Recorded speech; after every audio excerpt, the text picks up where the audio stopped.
ഏറ്റവും ബഹുമാന്യനായ കാന്തപുരം AP അബൂബക്കർ മുസ്ലിയാർ ഇപ്പോൾ ഈ വികസന രേഖ ഈ സമ്മേളനത്തിന് സമർപ്പിച്ച Malayala Manorama editorial director Jose Panichippuram, N. Ali Abdullah, Advocate Praveen Kumar, MP Prashant, Perod Abdurrahman Sakhafi, Mustafa Eraikal, Vandur Abdurrahman Sakhafi, പ്രിയമുള്ള സഹോദരന്മാർ,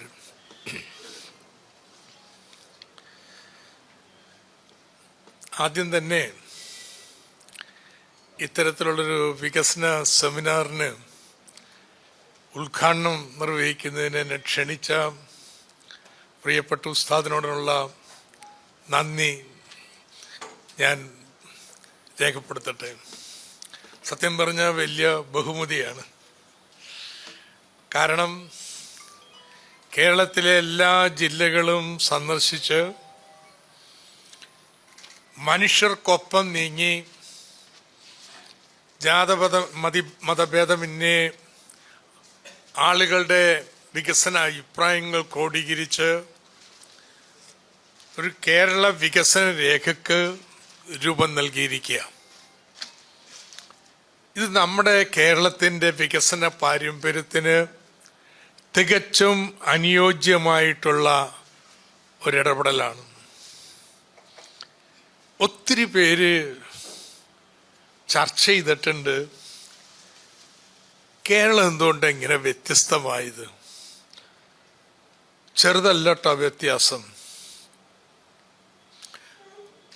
ലോകത്തെ വികസനത്തെ അളക്കാൻ ഒട്ടനവധി വികസന സൂചകങ്ങളുണ്ട്. ഏറ്റവും പ്രസിദ്ധം ഹ്യൂമൻ ഡെവലപ്മെന്റ് ഇൻഡെക്സ്, മാനവ വികസന സൂചിക, സസ്റ്റൈനബിൾ ഡെവലപ്മെന്റ് ഗോൾ സൂചിക, prosperity index, human capital index, global hunger index, ഇങ്ങനെ 2 ഡസൻ ഇൻഡെക്സുകൾ പറയാട്ടോ. ഇതിലേതെടുത്താലും വിവിധ ഏജൻസികളാണ്, ഐക്യരാഷ്ട്രസഭ, വേൾഡ് ബാങ്ക്, ഇങ്ങനെ പല ഏജൻസികളാണ്. ഇതിലേതെടുത്താലും ലോകരാജ്യങ്ങളുടെ നിരയിൽ നമ്മുടെ ഇന്ത്യ 100-നപ്പുറത്തായിരിക്കും. ഞാനൊരു കൗതുകത്തിന്, എളുപ്പമല്ല കണക്കൂട്ടാൻ, കേരളം എവിടെ ഇരിക്കുമെന്നൊരു 3-4 എടുത്ത് നോക്കി, നമ്മളൊരു 30-നും 45-നും ഇടക്ക് വരും. അപ്പോ ഇങ്ങനെ കേരളം വ്യത്യസ്തമായതുകൊണ്ട് ഒരുപാട് പേര് കേരളത്തെ നോക്കുന്നുണ്ട്. അപ്പോൾ ഉയർന്നു വന്നൊരു ചോദ്യം, എന്തുകൊണ്ടാണ് കേരളം ഇത്രയും വ്യത്യസ്തമായത്? എന്തുകൊണ്ടാണ് നമ്മുടെ ഈ രേഖയിൽ പറയുന്ന ഒരു പ്രധാനപ്പെട്ട നിരീക്ഷണം, ആവശ്യം, ഈ വികസനം കേരളത്തിൻ്റെ എല്ലാ ജില്ലകളെയും പ്രദേശങ്ങളിലും ഒരുപോലെ കിട്ടണമെന്നുള്ളതാണ്. മലബാറിൽ കുറച്ച് കുറവായിപ്പോഴും. അപ്പോൾ ഇത് പരിശോധിച്ചിട്ടുള്ള ഒരു പണ്ഡിതനുണ്ട്, നിങ്ങൾക്കറിയാവുന്ന പേരാ, doctor Michael Tharakan, Kannur university vice ചാൻസലറായിരുന്നു. അദ്ദേഹത്തിൻ്റെ ഒരു പഠന വിഷയം മലബാർ എന്തുകൊണ്ട് കൊച്ചിയെ അപേക്ഷിച്ച് പുറകിലാണ്. അദ്ദേഹം എത്തിച്ചേർന്നത് നയങ്ങൾ നോക്കിയാലുണ്ടല്ലോ, 2 ഏതാണ്ടൊക്കെ തുല്യ. ബ്രിട്ടീഷുകാർ പറഞ്ഞതിന് ശേഷം തിരുവാങ്കുലർ റാണിമാരും ഒക്കെ പറഞ്ഞിട്ടുള്ളൂ.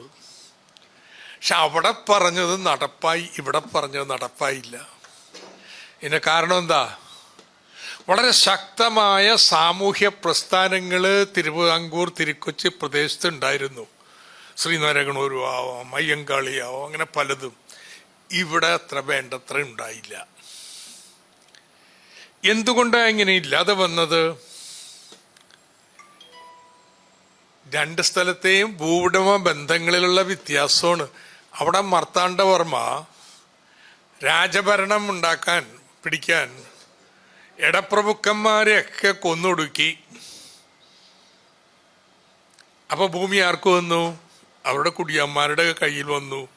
അവര് വലിയ കർഷക സംരംഭകരായി,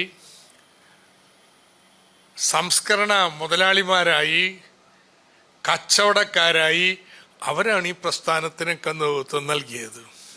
മലബാറിലോ സാമൂതിരിപ്പാടിന് അത്രയൊന്നും കഴിഞ്ഞില്ല, മാർത്താണ്ഡവർമ്മ പോലെ. പക്ഷെ ടിപ്പു വന്നപ്പോ തിരുവിതാംകൂർ നടന്ന പോലെ ഒരു മാറ്റം ഇവിടെ വന്നു. വലിയ ജന്മിമാരൊക്കെ ഓടിപ്പോയി, കുടിയാന്മാർക്കെല്ലാം ഭൂമിയെല്ലാം കിട്ടി. എന്നാൽ ടിപ്പു തോറ്റു കഴിഞ്ഞപ്പോ ബ്രിട്ടീഷുകാര് ഓടിപ്പോയവരൊക്കെ തിരിച്ചു കൊണ്ടുവന്ന് ജന്മിമാരാക്കി. അതോടുകൂടി ഇവിടത്തെ കൃഷിക്കാരൊക്കെ കുത്തുപാളി എടുത്തു, ദുർബലരായി. അതിന്റെ ഫലമായിട്ടാണ് തിരുക്കൊച്ചിയിലെ പോലെ ഇവിടെ ഇങ്ങനെ ഈ നയങ്ങൾ നടപ്പാക്കണം, വിദ്യാഭ്യാസം വേണം, ആരോഗ്യം വേണം, ഇതൊക്കെ ഡിമാൻഡ് വെക്കാൻ. ഇന്നിപ്പോ സമസ്ത ചെയ്ത പോലെ ഡിമാൻഡ് വെക്കാനുള്ള ആളുകൾ വളരെ ദുർബലരായിരുന്നു. സ്വാതന്ത്ര്യത്തിന് ശേഷം ഭൂപരിഷ്കരണമൊക്കെ വന്നപ്പോഴാണ് ഇതിലൊരു മാറ്റം വന്നു തുടങ്ങിയത്. ഗൾഫ് വന്നപ്പോൾ കൂടുതൽ ശക്തമായി മാറി. അപ്പൊ ഞാൻ പറഞ്ഞു വന്നത്, ഈ ഒരു പാരമ്പര്യമാണ് കേരളത്തില് താഴെത്തട്ടിൽ നിന്നുള്ളവർ ഇടപെട്ടിട്ടുള്ളത്. കേരളത്തിന്റെ പ്രത്യേകത ഇതാണ് കേട്ടോ. വലിയ സംഘടനകൾ മാത്രമല്ല, എത്രയോ ചെറിയ സംഘടനകൾ ഓരോ പള്ളിയായിട്ടും അമ്പലമായിട്ടും ഒക്കെ ബന്ധപ്പെട്ടിട്ട് കേരളത്തിലെ 1,00,000 പേർക്ക് 30-40 ലൈബ്രറികൾ വീതമുണ്ട്. ഇന്ത്യയിൽ 2-3 ലൈബ്രറി വീതമുള്ളൂ. സംഘടനകൾ ചാരിറ്റബിൾ സൊസൈറ്റീസ് ആക്ട് പ്രകാരം രജിസ്റ്റർ ചെയ്തിട്ടുള്ള നോൺ പ്രോഫിറ്റ് സംഘടനകൾ 3 ലക്ഷത്തിലേറെ ഈ കേരളത്തിൽ. 1,00,000 ആളുകൾക്ക് 907 സംഘടനയുണ്ട്.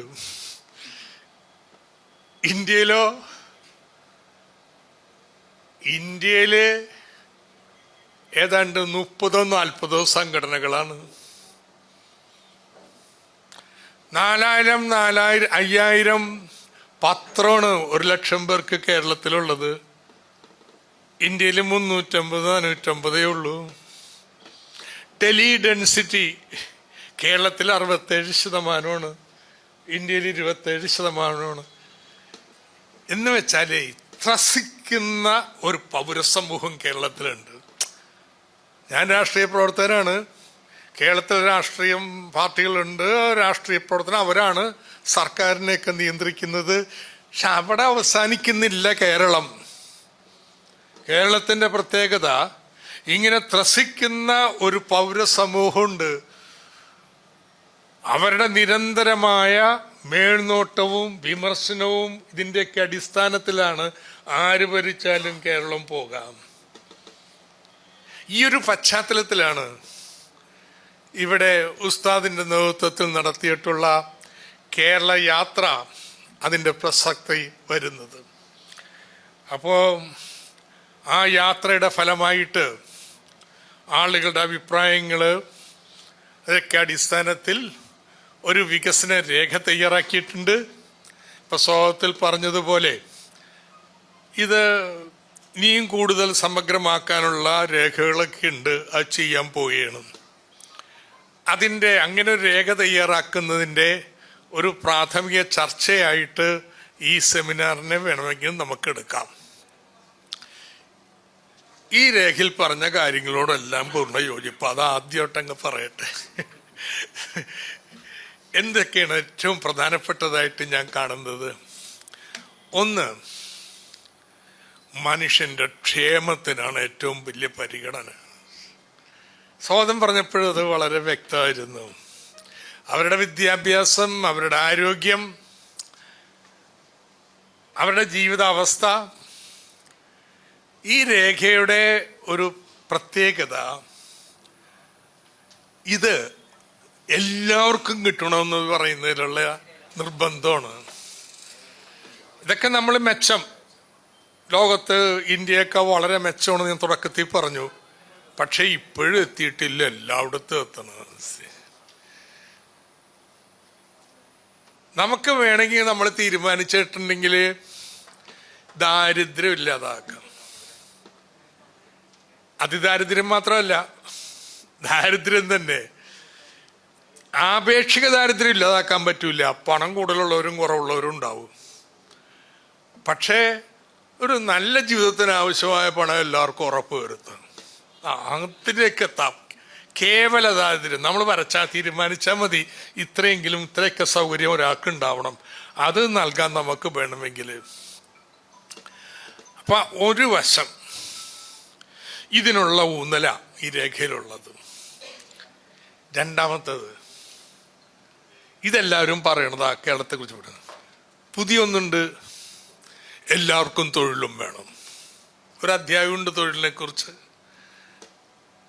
കേരളത്തിൽ തൊഴിലില്ലാത്തതല്ല പ്രശ്നം. 30 ലക്ഷം അതിഥി തൊഴിലാളിയാ കേരളത്തിൽ ജോലി ചെയ്യാൻ വരുന്നത്. അപ്പൊ തൊഴിലുണ്ടല്ലോ. പക്ഷെ ആ തൊഴില് പോരാ നമ്മുടെ മക്കൾക്ക്. മുതിർന്ന നമ്മളെ സംബന്ധിച്ചിടത്തോളം ക്ഷേമ പ്രവർത്തനങ്ങളും കാര്യങ്ങളും ഒരു 2000 രൂപ പെൻഷനായി, വലിയൊരു സംഖ്യ ആളുകൾക്ക് സന്തോഷമായി. പക്ഷെ അവരുടെ മക്കൾക്ക് സന്തോഷമാവില്ല കേട്ടോ. അവരുടെ മക്കൾക്ക് അവരുടെ വിദ്യാഭ്യാസത്തിനനുസരിച്ച നല്ല തൊഴിലുകൾ കിട്ടണം. ഈ രേഖയില് ഊന്നി പറയുന്ന കാര്യം അങ്ങനെ തൊഴിൽ വേണം. ക്ഷേമം മാത്രം പോരാ, പുതിയ തലമുറക്ക് നല്ല തൊഴിൽ നൽകാനും കേരളത്തിന് കഴിയണം.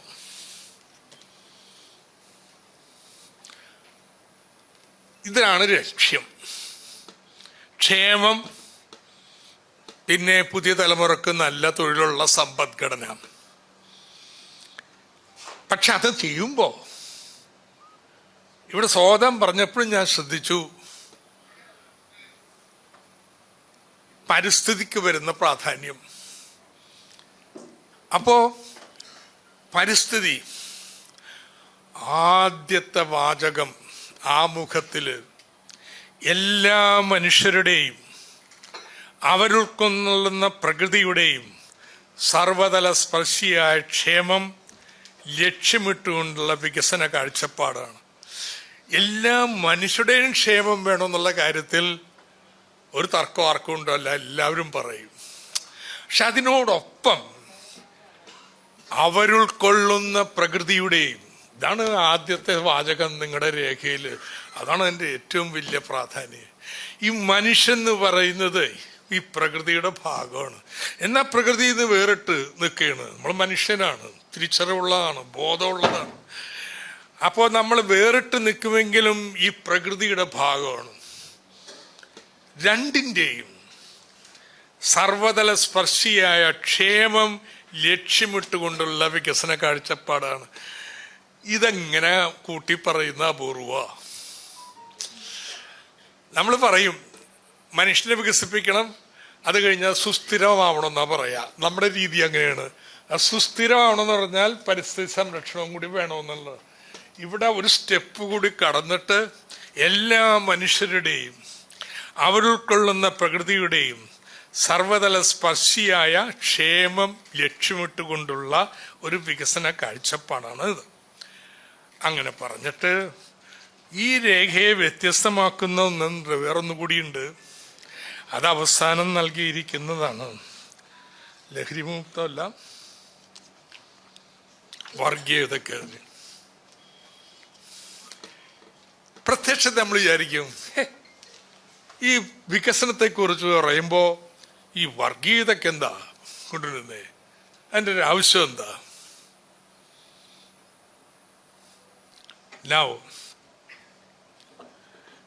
ഒരു വികസനത്തിന് അതിൻ്റെതായൊരു സാംസ്കാരിക തലമുണ്ട്.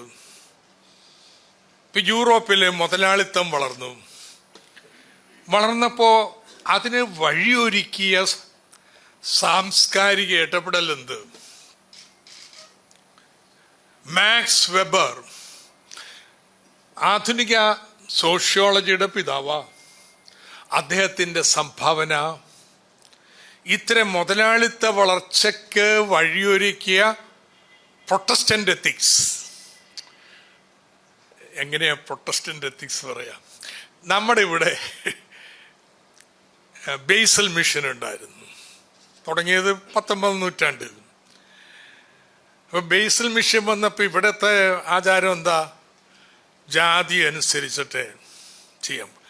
എല്ലാ പണിയും ഒരുപോലെയല്ല, അതിനും ജാതി ശ്രേണിയുണ്ട്. അകലം പാലിച്ചോണം, നിന്നോണം. ഇവിടെയാണ് വരുന്നത്.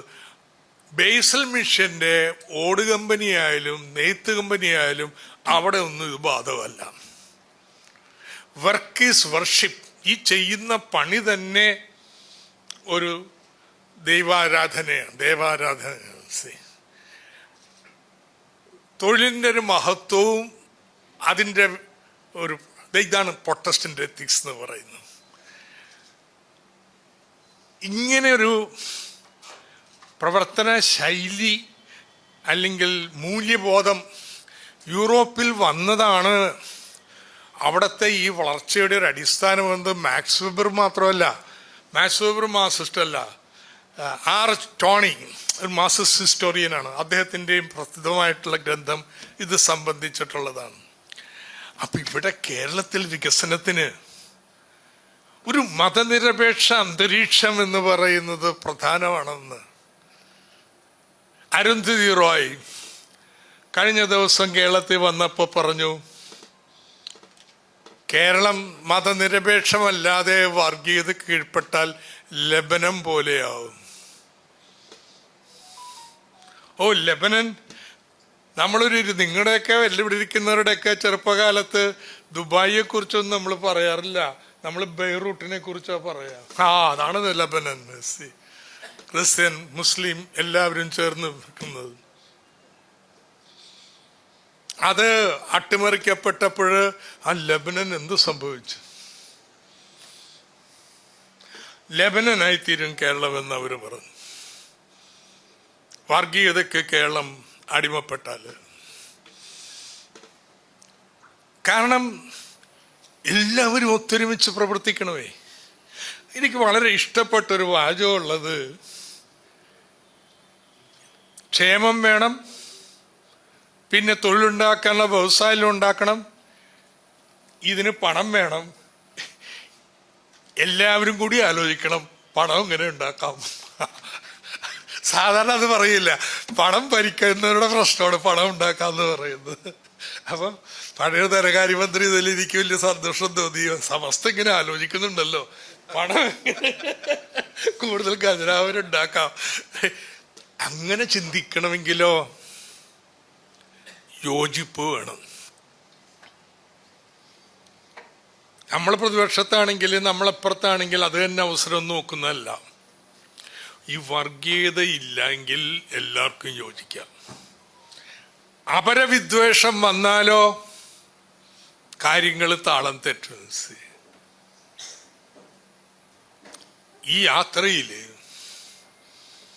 ഉസ്താദിന്റെ നേതൃത്വത്തിൽ അല്ലെങ്കിൽ ഉപനേതാക്കന്മാരുടെ നേതൃത്വത്തിൽ ഓരോ ജില്ലയിലും നടത്തിയ പ്രസംഗങ്ങളുടെ സംക്ഷിപ്ത രൂപം ഈ രേഖയുടെ അവസാനം കൊടുത്തിട്ടുണ്ട്. അതിൽ ഏറ്റവും കൂടുതൽ ഊന്നല് വർഗീയ വിപത്തിനെ കുറിച്ചാണ്.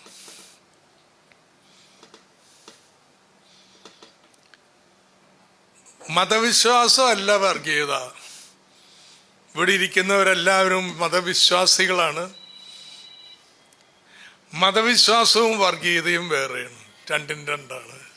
എല്ലാവിധ മതരാഷ്ട്രവാദത്തെയും തള്ളിക്കളയുന്നു. മതവിശ്വാസമുണ്ട്, അതനുസരിച്ച് ജീവിക്കാനുള്ള സ്വാതന്ത്ര്യം എല്ലാവർക്കും ഉണ്ടാവണം. ഞാൻ നിങ്ങളുടെ വിശ്വാസത്തിൽ ചേർന്നിരിക്കുക, പക്ഷെ നിങ്ങളുടെ വിശ്വാസം അനുസരിച്ച് ജീവിക്കാനുള്ള സർവ സ്വാതന്ത്ര്യവും സൗകര്യവും ഈ കേരളത്തിൽ ഉണ്ടായിരുന്നു, ഇനിയും തുടരണം. വർഗീയതയും ആപത്താണ്. അത് സമസ്ത ഇത്ര ഉറപ്പിച്ചും തറപ്പിച്ചും തുടർച്ചയായിട്ട് മനുഷ്യർക്കൊപ്പം എന്നുള്ള പേര് തന്നെ ഇത് അർത്ഥം ലക്ഷ്യമിട്ടുകൊണ്ടാണ്. ഈ സന്ദേശമാണ്. ഇതാണ് യാത്രയുടെ ഏറ്റവും പ്രധാനപ്പെട്ടത്. ഈ രേഖയുടെ അടിസ്ഥാന പ്രത്യേകത ഞാൻ അപൂർവമായിട്ട് കണ്ടിട്ടുള്ളൂ. വികസനം പറയുമ്പോൾ ഈ പ്രൊട്ടസ്റ്റന്റ് എത്തിക്സിനെ കുറിച്ച് ഞാൻ പറഞ്ഞതുപോലെ നമ്മുടെ നാട്ടിൽ ഒരു എത്തിക്സ് ഉണ്ട്. മതനിരപേക്ഷതയുടെ എല്ലാ സമുദായങ്ങളും കൈകോർത്ത് പിടിക്കുന്നതിൻ്റെ ഒരു എത്തിക്സ് കേരളത്തിനുണ്ട്. അതാണ് നമ്മുടെ ഒരു പാരമ്പര്യം. എത്രയോ നൂറ്റാണ്ടായിട്ട് ആ പോർച്ചുഗീസുകാർ വന്നപ്പോഴല്ലേ ഇവിടെ ഒരു തർക്കം ഉണ്ടായുള്ളൂ. അതിനൊക്കെ മുമ്പ് യഹൂദര്, അറബി കച്ചവടക്കാര്, അതിക്ക് മുമ്പ് യവനന്മാരും ഒക്കെ എത്ര പേരിവിടെ വന്നിട്ടുണ്ട്. ഒരുമിച്ചല്ലേ നാട്ടിൽ ജീവിച്ചത്. കേരളത്തിന്റെ വികസനത്തിന് അങ്ങനെ ഒന്നുണ്ടാവണം. അങ്ങനെ തുറന്നു പറഞ്ഞിട്ടുള്ള അപൂർവൻ രേഖകളെന്നാണ്. വികസനത്തിന്റെ ഭാഗമാണ്. അതുകൊണ്ട് ഈ രേഖ ഇന്നിപ്പോൾ ഇവിടെ സമസ്തയുടെ യാത്രയുടെ പര്യവസാനത്തിൽ സമർപ്പിച്ചിട്ടുള്ളത് വളരെ ചെറുതൊന്നാണ്. ഇത് കൂടുതൽ സമഗ്രമാക്കാൻ പോകുന്നേ ഉള്ളൂ. പക്ഷെ ഞാൻ ഈ പറഞ്ഞ പ്രത്യേകതകൾ ഈ വികസന രേഖയ്ക്കുണ്ട്. അതുകൊണ്ട് ഞാൻ പറയുന്നു, ഉസ്താദ് താങ്കൾ വലിയൊരു സംഭാവനയാണ് കേരളത്തിൻ്റെ വികസന ചർച്ചകളിൽ ഈ രേഖയിലൂടെ നടത്തിയിട്ടുള്ളത്. വലിയൊരു ഇടപെടലാണ്. നിശ്ചയമായിട്ടും ഇത് കൂടുതൽ ചർച്ച ചെയ്യപ്പെടണം, പ്രായോഗിക തലത്തിലേക്ക് നീക്കാൻ കഴിയണം. ഞാൻ പറഞ്ഞല്ലോ, ഈ പറഞ്ഞ നിലപാടുകൾക്കൊക്കെ പൂർണ്ണ പിന്തുണ നൽകിക്കൊണ്ട് തന്നെ സന്തോഷപൂർവം ഞാൻ ഈ സെമിനാർ ഔപചാരികമായി ഉദ്ഘാടനം ചെയ്തുകൊള്ളുന്നു.